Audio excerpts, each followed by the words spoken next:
교육부가 5.18 민주화 운동을 교과 과정에서 제외해 논란이 일고 있습니다. 전남도는 시정을 강력하게 촉구하고 나섰습니다. 새 정부의 역사관에 우려가 잇따르는 가운데 정부는 여순사건 피해 접수 기한 연장 문제에도 소극적입니다. 오는 20일에는 여순사건 피해 접수 종료가 예견됐습니다. 한화진 환경부 장관이 전남을 찾아 가뭄 현장을 직접 확인했습니다. 전남도는 근본적인 가뭄 지원 대책과 신안 흑산공항 건설의 빠른 추진을 건의했습니다.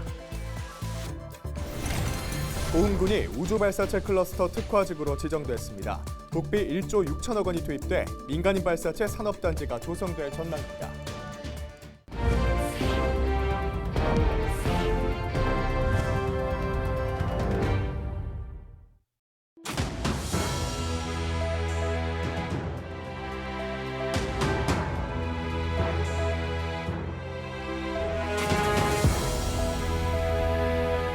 여러분 안녕하십니까? 헬로티비 전남 뉴스입니다. 전라남도가 가뭄 극복을 위한 지원과 신안 흑산공항 건설을 하루빨리 추진해달라는 입장을 중앙부처에 건의했습니다. 전남도는 5일 광양 수어댐을 방문한 한화진 환경부 장관을 만나 가뭄 대책비 100억 원, 완도 섬지역 광역상수도 사업비 1,078억 원, 여수 산업단지 폐수 재사용 사업비 940억 원 등 주요 현안 사업의 정부 지원을 요청했습니다.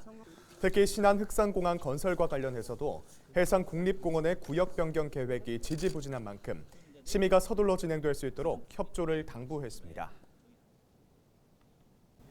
교육부가 고시한 2022년 개정 사회과 교육과정에서 5.18 민주화 운동이 제외된 사실에 대해 전라남도가 시정을 강력하게 촉구했습니다. 전남도는 5.18 민주화 운동은 이미 역사적 평가를 통해 국가기념일로 지정됐고 관련 기록이 유네스코 세계 기록유산으로 등재되는 등 전 세계가 인정하는 민중 항쟁이라고 강조했습니다. 그럼에도 불구하고 사회과 교육 과정에서 제외한 것은 5.18 가치를 부정하고 훼손하는 것이라며 개정 교육 과정에 5.18 민주화 운동이 명시될 때까지 촉구 활동을 벌이겠다고 밝혔습니다. 최근 교육부가 5.18 민주화 운동을 교육 과정에서 제외해 논란이 일고 있습니다. 새 정부의 역사관에 우려가 잇따르고 있는데요. 여순사건 희생자의 명예회복과 보상을 위한 피해 접수 연장 문제도 동일 선상에 놓여 있습니다. 정부의 소극적인 태도에 오는 20일 접수 종료는 기정사실화됐습니다. 서경 기자의 단독 보도입니다. 4일 기준 여순사건 피해 접수 건수는 모두 5,089건. 사건의 진상을 밝히는 사례 신고가 167건 들어왔고 희생자와 유족 신고는 4,922건으로 집계됐습니다. 여순사건 피해자는 만여 명이 넘을 것으로 추산되는데 절반에 그친 겁니다. 유족과 시민사회단체는 특별법상 1년으로 명시된 피해 접수 기한을 연장해 줄 것을 정부에 요구해 왔습니다. 피해 지역이 넓기 때문에 접수할 시간이 더 필요하다는 겁니다. 여순사건은 1948년 10월 19일 국군 14연대 소속 군인들이 제주 4.3 사건 민간인 진압 명령에 반발하며 탈영했고 탈영병 색출 과정에서 전남은 물론 전북, 경남 일대까지 강경 진압이 이루어졌습니다. 사건 발생 75년째 고령의 유족들이 신고를 꺼리거나 신고서 작성을 어려워하는 문제도 접수 기한을 연장해야 하는 이유 중 하나입니다. 전라남도를 제외한 다른 지역에서는 신고 건수가 거의 지금 전무한 실정이라 그러거든요. 우리가 신고기간 연장에 대해서는 특별법 제정 이후에 바로 문제를 제기했었거든요. 근데 전혀 움직이지 않고 있다가 피해 접수 기한을 연장하는 방법은 크게 두 가지입니다. 대통령령으로 여순사건 특별법 시행령을 바꾸거나 국회의원들이 특별법 개정안을 발의해 통과시켜야 합니다. LG 헬로비전 취재 결과 행정안전부는 피해 접수 1년을 고수해온 것으로 확인됐습니다. 접수 마감을 3주 앞둔 지난 12월 27일에서야 피해 접수 기한 연장으로 가닥을 잡았고 대통령실 시민소통비서관에 1차 보고를 마친 상태입니다. 이달 중에 재논의에서 시행령 수정 방향을 결정해야 하는 만큼 접수 종료는 예견됐습니다. 주철현, 소동용 국회의원이 대표 발의한 피해 접수 기한 연장 개정안은 국회 상임위에서 단 한 번도 논의되지 않았습니다. 소병철 국회의원이 발의한 접수기한 조항 삭제 개정안은 행정안전위원회에 상정돼 있지만 본회의에서 통과되기까지 적잖은 시일이 소요될 전망입니다. 이것은 국회에서 할 수도 있지만은 이제 시간이 좀 걸린다는 문제가 있습니다. 두 번째, 시행령을 바꾸는 방법은 행안부에서 바꾸는 거기 때문에 좀 시간이 절약되는 건데 새 정부의 여러 가지 우려가 있는 건 사실이지만 설득하고 공감대를 모아가서 시행령은 개정할 수 있도록 그렇게 해볼 생각입니다. 여순특별법보다 20년 앞서 제정된 제주 4.3 특별법은 8번의 개정을 거쳤고 현재까지도 피해를 접수하고 있습니다. 그러나 여순사건 피해 접수 연장은 불투명한 상황. 전남도는 접수 종료 이후에도 한시적으로 접수를 이어갈 수 있도록 정부와 협의하고 있다는 입장을 전했습니다. 헬로티비 뉴스 서경입니다.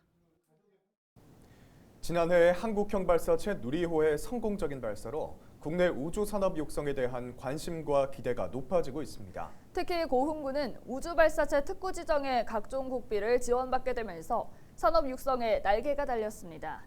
김신혜 기자입니다. 지난해 6월 고흥 나로우주센터에서 한국형 발사체 누리호가 발사됐습니다.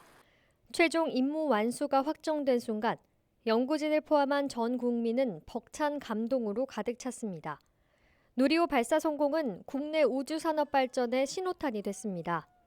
그 일환으로 고흥군이 최근 우주 발사체 특화지구로 지정됐습니다.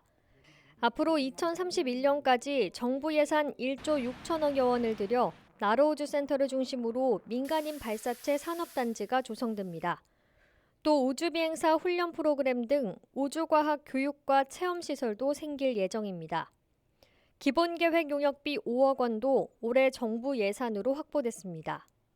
우리 고흥에는 경제 유발 효과만 해도 3조 8천억. 그다음에 고용 유발 효과가 2만 명 이상 이렇게 되기 때문에 저희들이 지금 비전으로 제시하고 있는 10년 후에 인구 10만의 발판이 마련된다 이렇게 보거든요. 관광객을 끌어모을 수 있는 그런 굉장히 중요한 인프라이기 때문에 저희들은 더 지금 고무돼 있고요. 이에 맞춰 고흥군도 명실상부한 우주산업 중심지 도약을 위해 만반의 준비를 해나가고 있습니다. 올해 조직 개편으로 우주항공 추진단도 신설됐습니다. 앵커 기업이나 스타트 기업들을 우리한테 유치해야 되는 거. 그다음에 어떤 식의 그 국가 산단을 조성할 건가 용역을 수립해야 되거든요. 사이언스 컴플렉스 예산도 지금 용역비가 5억 원이 이렇게 정부 예산에 반영됐지만은 그런 것들을 어떤 식으로 내용물을 채울 건가, 체험 시스템 어떤 걸 만들고 어떤 인프라를 구축해서 관광객을 오게 할 건가. 접근성 개선과 숙박시설 등 관광 인프라 확충은 여전히 과제입니다. 접근성 개선을 위해 고흥군은 광주와 고흥읍, 나로우주센터를 잇는 고속도로 건설과 KTX 고흥역 설치 등을 적극 추진할 계획입니다. 또 최근 LF와 맺은 리조트, 골프장 등을 짓는 2천억 원 규모의 투자 협약이 실제 성과로 이어질 수 있도록 박차를 가할 방침입니다. 헬로티비 뉴스 김신혜입니다. 토끼 하면 재빠른 움직임과 지혜로움이 연상되시죠? 과거부터 현재까지 토끼의 의미가 어떻게 변화돼 왔는지 알 수 있는 기획 전시가 열렸습니다. 토끼를 주제로 한 동요와 전래동화부터 토끼 캐릭터 인형까지 다양한 전시물도 한자리에서 만나볼 수 있다고 하는데요. 김진재 기자가 토끼 기획 전시를 다녀왔습니다. 풀밭에 앉아있는 토끼 한 마리에 숨어있던 호랑이가 나타나자 재빨리 도망갑니다. 또 다른 벽면에서는 절구질을 하는 토끼에 거북이를 타고 용궁을 헤엄치는 토끼도 발견할 수 있습니다. 검은 토끼의 해 2023년 개묘년을 맞아 토끼를 주제로 한 기획 전시가 열렸습니다. 전시회 주제는 생태 만상과 변화 무쌍, 그림과 장식품, 인형 등 토끼 관련 전시물 70여 점이 두 주제에 따라 전시실을 채웠습니다. 전시물 옆에는 토끼의 생태에 얽힌 민속 이야기가 함께 적혀 있어 관람객들의 이해를 돕습니다. 생태 만상이라고 해가지고 토끼가 가지고 있는 생태적인 특징이 어떤 의미로 우리에게 다가오는지 그런 것도 살펴보았고요. 이부 변화 무쌍 같은 경우에는 그런 의미들이 현대에는 또 어떻게 좀 전달되어 왔고 그런 것들이 어떻게 전승되어 왔는지. 토끼하면 빼놓을 수 없는 둥근 달과 벽면을 가득 채운 토끼 그림, 아기자기한 인형들은 관람객들의 발길을 멈추게 합니다. 하트 들고 있는 토끼 인형이 좋았어요. 귀여워서요. 이번 전시회는 누구나 무료로 관람할 수 있고 국립민속박물관 홈페이지를 통해 VR로도 볼 수 있습니다. 국립민속박물관은 매년 그 해를 상징하는 동물을 주제로 기획 전시를 이어오고 있는데요. 올해 토끼 기획 전시는 오는 3월 6일까지 열릴 예정입니다. 헬로티비 뉴스 김진재입니다.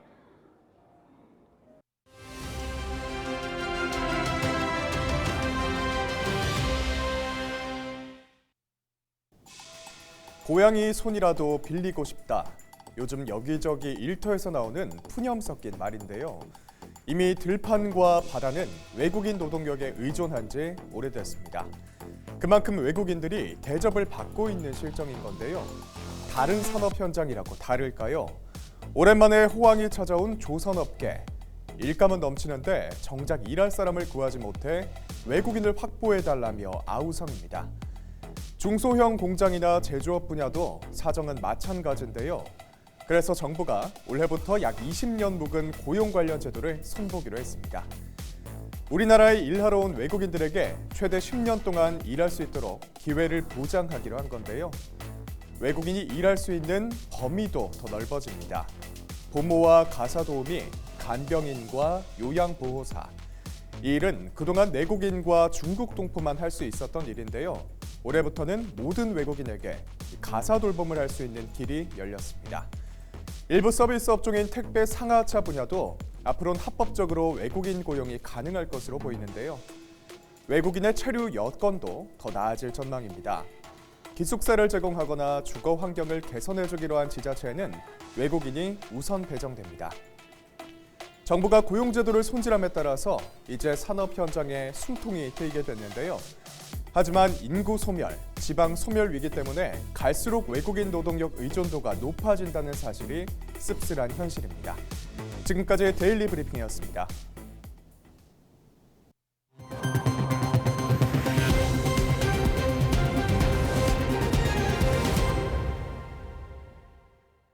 경찰이 인터넷 방송을 도박장으로 악용한 진행자를 검찰에 넘겼습니다.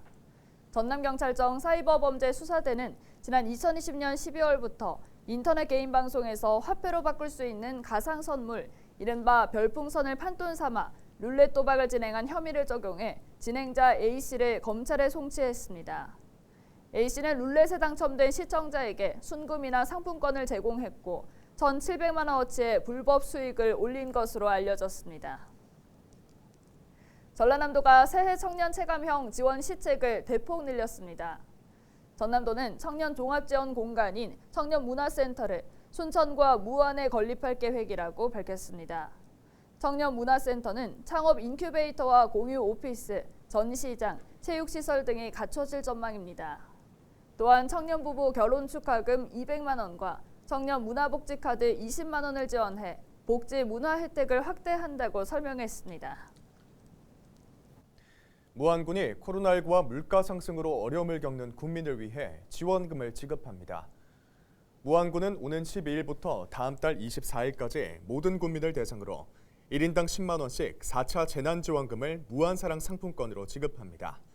대상은 올해 1월 2일부터 신청일 현재까지 무안군에 주소를 둔 주민이며 주소지 읍면사무소에서 신청할 수 있습니다. 해남군이 고향사랑 기부제에 동참한 향후를 예우하기 위해 이른바 고향사랑 명예의 전당을 조성하기로 했습니다. 고향사랑 명예의 전당은 해남군 청사 2층에 위치한 역사관에 다음 달까지 조성될 예정으로 누적 기탁액이 500만 원을 넘어선 개인이나 단체면 이름을 올릴 수 있습니다. 각각 1억 원과 5천만 원, 3천만 원과 1,000만 원, 500만 원 이상 등 누적된 기탁 금액별로 등급이 달리 부여됩니다. 이상으로 뉴스를 마칩니다. 함께해 주신 여러분 고맙습니다.